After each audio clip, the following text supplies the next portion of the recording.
Das ist eine Diskette.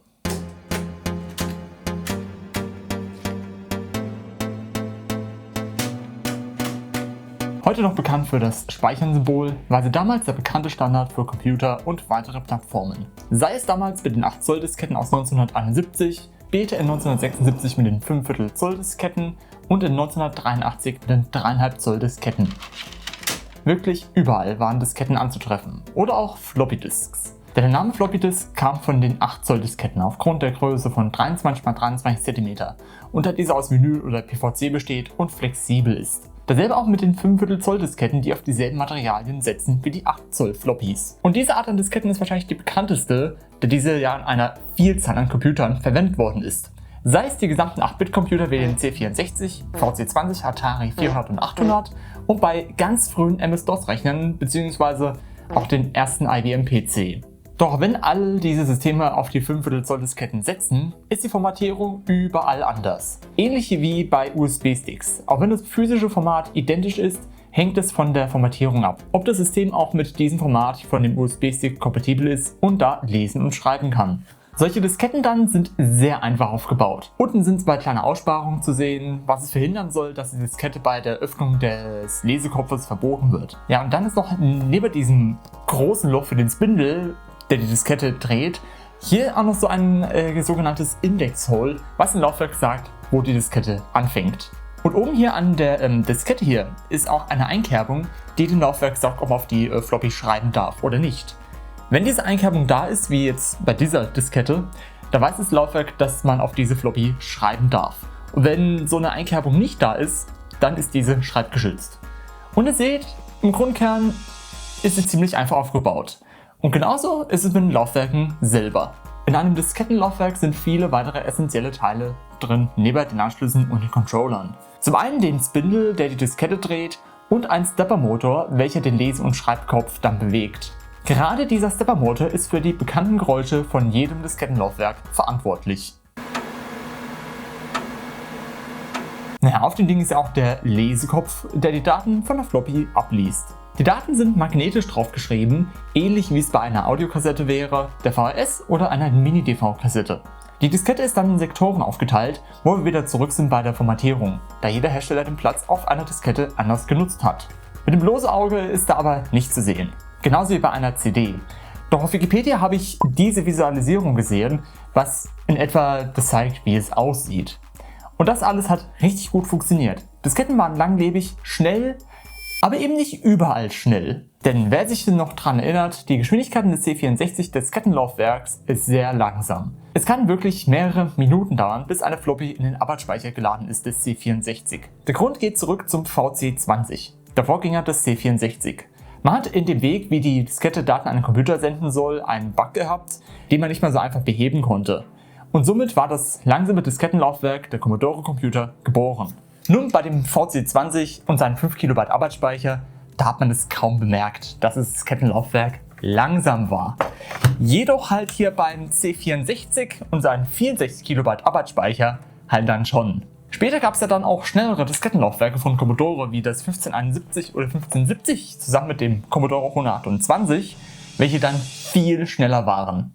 Doch später in 1983 hat Sony dann die 3,5 Zoll Diskette gebracht und die hat alles noch mehr verbessert. Übrigens, ich habe gerade die anderen Computer weggebracht. Ich habe übrigens kein Commodore 128 hier.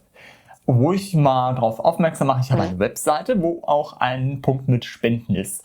Heißt also, wenn ihr irgendetwas an Computer-Equipment daheim habt, was ihr loswerden wollt und bei mir auf der Wunschliste draufsteht, dann schreibt mich gerne mal an. Diese hatten dann ein richtiges Plastikgehäuse gehabt, die Öffnung für den Lesekopf war direkt geschützt und man musste keine Papierhülle mehr nutzen.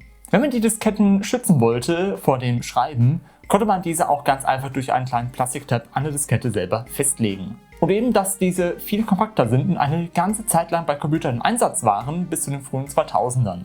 Die Technik wurde so oder so auch kleiner, aber wo ein portabler Computer durch die großen Disketten noch groß war, konnten durch die 3,5 Zoll Disketten die Computer kleiner werden. An dem Grundkonzept hat sich aber da nichts geändert. Jedoch kamen über die Jahre diverse Arten an Disketten, wie eine Double Density oder wie jetzt hier eine High Density, was für die Datendichte steht. Bei den 3,5 Zoll Disketten sind am meisten die High Density verbreitet, mit 1,44 MB an Speicher. Jedoch gab es vereinzelt auch Double Density Disketten, die nur die Hälfte, also 27 KB speichern konnten. Zu erkennen, ob es eine High oder Double Density ist, kann man an der Anzahl der Löcher sehen. Die High Density hat 2 und die Double Density nur 1 für den Schreibschutz.